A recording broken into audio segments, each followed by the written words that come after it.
Returning officers اور police انتظامیہ مندرجہ بالا شکوں پر عمل درآمد کو یقینی بنانے کے ذمہ دار ہوں گے۔ اس کی خلاف ورزی پر غیر قانونی فعل تصور کی جائے گا جس پر قانون کے مطابق سخت ایکشن لیا جائے گا۔ یہ ترجمان الیکشن کمیشن آف پاکستان کی جانب سے یہ اعلان کیا گیا ہے۔ یہ الیکشن ڈے کے حوالے سے ضابطہ اخلاق جاری کیا گیا ہے۔ دوسری طرف جو اہم پیش رفت سامنے آئی ہے وہ پاکستان میں جو حالات اس وقت ہیں وہ میرے اور آپ کے سامنے ہیں، اور اب محسن نقوی کو جو ایک سال ایک طاقتور نگران وزیر اعلیٰ کے طور پہ رہے اور جس کے بارے میں سپریم کورٹ آف پاکستان نے کہا کہ وہ غیر آئینی سیٹ اپ ہے، لیکن کسی نے بھی ان کے خلاف کارروائی نہ کی اور سپریم کورٹ آف پاکستان نے نظریہ ضرورت کے تحت ان کو آگے برقرار رکھا گیا الیکشن کمیشن کی جانب سے اور ان کے خلاف کارروائی نہ ہوئی۔ آج 6 فروری ہے۔ فروری کے مہینے میں ہی وہ نگران وزیر اعلیٰ بنے تھے، ایک سال وہ نگران وزیر اعلیٰ رہے، اور پرسوں 8 فروری کو انتخابات کا دن ہے، اور انتخابات ہوتے ہی نگران وزیر اعلیٰ اپنا عہدہ کھو بیٹھیں گے۔ اس سے پہلے ان کو جس کو سونے کی چڑیا کہا جاتا ہے پاکستان کرکٹ بورڈ، جس کے پہلے ذکا اشرف تھے جو آصف زرداری کے رائٹ ہینڈ تھے، اور اب آصف زرداری کے منہ بولے بیٹے محسن نقوی، ان کو بلا مقابلہ چیئرمین پاکستان کرکٹ بورڈ منتخب کر دیا گیا ہے۔ محسن نقوی بلا مقابلہ پاکستان کرکٹ بورڈ کے 37ویں چیئرمین منتخب ہو گئے ہیں۔ ذرائع پی سی بی کے مطابق قائم مقام چیئرمین پی سی بی اور الیکشن کمشنر شاہ خاور محسن نقوی کے چیئرمین منتخب ہونے کا باقاعدہ اعلان کریں گے۔ پی سی بی ہیڈ کوارٹر میں ہونے والے گورننگ بورڈ کے خصوصی اجلاس میں پی سی بی کے پیٹرن کے 2 نمائندے شامل تھے۔ اس کے علاوہ آزاد جموں کشمیر ڈیرہ مراد جمالی، لاڑکانہ، بہاولپور، سوئی نادرن گیس، غنی گلاس، اسٹیٹ بینک اور P T V governing board کا حصہ تھے۔ محسن نقوی کو پاکستان کرکٹ بورڈ کے چیئرمین کے لیے مضبوط ترین امیدوار تصور کیا جا رہا تھا، اور اب ان کی تعیناتی 3 سال کے لیے ہوئی ہے۔ ابھی تک آفیشلی اناؤنس نہیں کیا گیا، لیکن میڈیا کو یہ خبر دے دی گئی ہے، اور 3 سال کے لیے ان کو تعینات کیا گیا ہے۔ اور ذرائع کا کہنا ہے کہ محسن نقوی 8 فروری کو ہونے والے عام انتخابات کے بعد عہدے کا چارج سنبھالیں گے۔ اب دیکھنا یہ ہے کہ اگر بلا مقابلہ پی سی بی کا چیئرمین منتخب ہو سکتا ہے تو پاکستان تحریک انصاف کا چیئرمین کیوں نہ بلا مقابلہ منتخب ہو سکتا تھا؟ اگر سپریم کورٹ آف پاکستان بلا مقابلہ سلیکشن یا الیکشن کو نہیں تسلیم کرتی تو کیا محسن نقوی کا معاملہ عدالتوں میں جائے گا؟ وہ بھی چیلنج ہوگا، اور اس کے اوپر عدالتوں کا کیا رد عمل ہوگا؟ کیا ویسے ہی ہوگا جیسے پاکستان تحریک انصاف کے انٹرا پارٹی انتخابات کے حوالے سے تھا، یا ڈیفرنٹ ہوگا؟ یہ آنے والا وقت بتائے گا۔ لیکن بہرحال آصف زرداری کے کار خاص اور ان کے منہ بولے بیٹے، ان کو نواز دیا گیا ہے اور ان کو ایک بڑا عہدہ دے دیا گیا ہے۔ مزید جو بھی تفصیلات ہوں گی وہ میں آپ کے ساتھ شیئر کروں گا کہ یہ معاملہ کس طرف جا رہا ہے اور کس طریقے سے ساری چیزوں کو دیکھا جا رہا ہے۔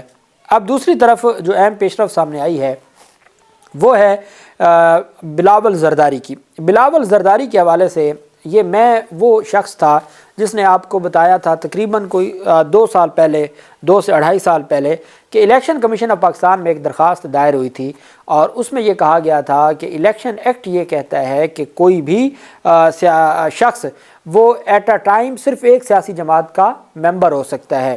اب بلاول زرداری نے جو 2018 میں الیکشن لڑا، وہ چیئرمین ہیں پاکستان پیپلز پارٹی کے، جس کا انتخابی نشان تلوار ہے۔ انہوں نے الیکشن لڑا تھا آصف زرداری کی پاکستان پیپلز پارٹی پارلیمنٹیرین کی ٹکٹ پر، جس کا نشان تیر ہے۔ اب Bilawal Zardari at a time 2 سیاسی جماعتوں کے رکن نہیں ہو سکتے، الیکشن ایکٹ اس کے اوپر قدغن لگاتا ہے۔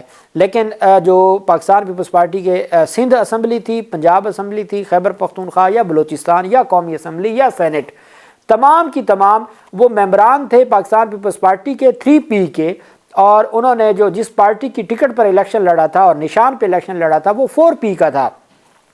اس پر باقاعدہ الیکشن کمیشن میں درخواستیں دائر ہوئی تھیں، ہائی کورٹ میں ریٹ فائل ہوئی تھی، اور الیکشن کمیشن میں یہ معاملہ دبا کے رکھا گیا۔ اب اسی نوعیت کی درخواست دائر کی گئی سندھ ہائی کورٹ میں ایک شہری کی جانب سے، شاہ محمد زمان، یہ مقتدر شاہ صاحب ہیں، امریکہ میں ہوتے ہیں۔ بیسیکلی انہوں نے یہ اس طرح کی جو کارروائی تھی وہ شروع کی تھی، اور ان کی کارروائی کے بعد اب یہ شاہ محمد زمان ہیں، انہوں نے یہ درخواست دائر کی عمران خان کے خلاف، اور بلاول زرداری کے خلاف۔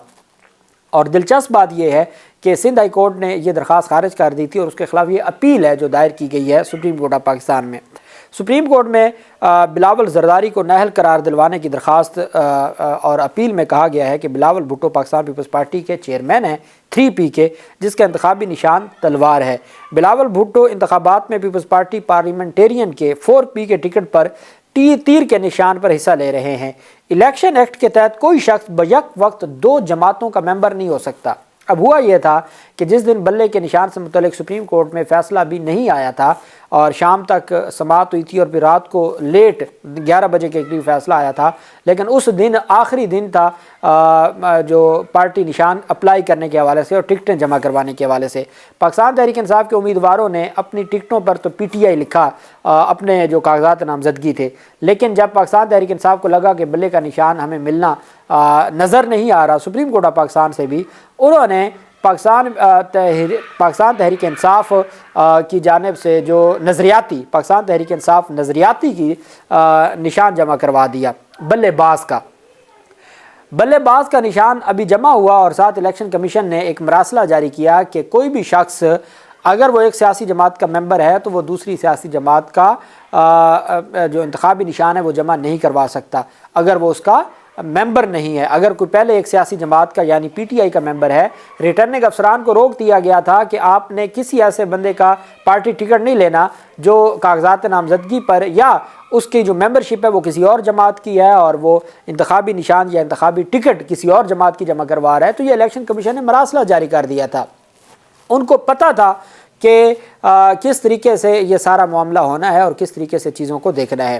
اب پاکستان پیپلز پارٹی کے خلاف یہ اس دن بھی میں نے ٹویٹ کیا تھا 13 جنوری کو کہ اگر تو الیکشن کمیشن کے یہ جو مراسلہ ہے، اعلامیہ ہے یا احکامات ہیں، اس کو دیکھا جائے تو پھر تو پاکستان پیپلز پارٹی کے جو بلاول زرداری اور ان کی پوری جماعت وہ تمام کے تمام ممبران ہیں 3P کے، الیکشنز لڑ رہے ہیں وہ 4P کے ٹکٹ پہ اور اس نشان پہ تیر کے اور تلوار کے نشان پہ الیکشن نہیں لڑ رہے، تو یہ تو سارے پھر نااہل ہونے چاہیے۔ اگر پاکستان تحریک انصاف PTI نظریاتی کے نشان پہ الیکشن لڑے گی اور آپ کہتے ہیں جی کہ کوئی بیک وقت 2 سیاسی جماعتوں کا ممبر نہیں ہو سکتا، الیکشن ایکٹ اس کے خلاف ہے، تو پھر تو بلاول زرداری کے خلاف بھی ہونی چاہیے۔ اپیل میں یہ بھی موقف اختیار کیا گیا کہ سندھ ہائی کورٹ نے قانون کا درست جائزہ نہیں لیا۔ سندھ ہائی کورٹ کا فیصلہ کالعدم قرار دیتے ہوئے بلاول بھٹو کو تیر کے نشان پر الیکشن لڑنے سے روکا جائے۔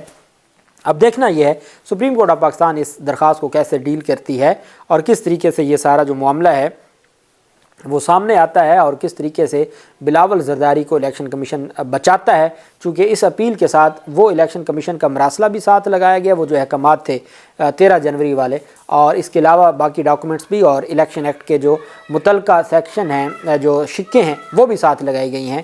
اللہ پاک پاکستان کا حامی و ناصر ہو۔ بہت شکریہ۔ اللہ حافظ۔ پاکستان زندہ باد۔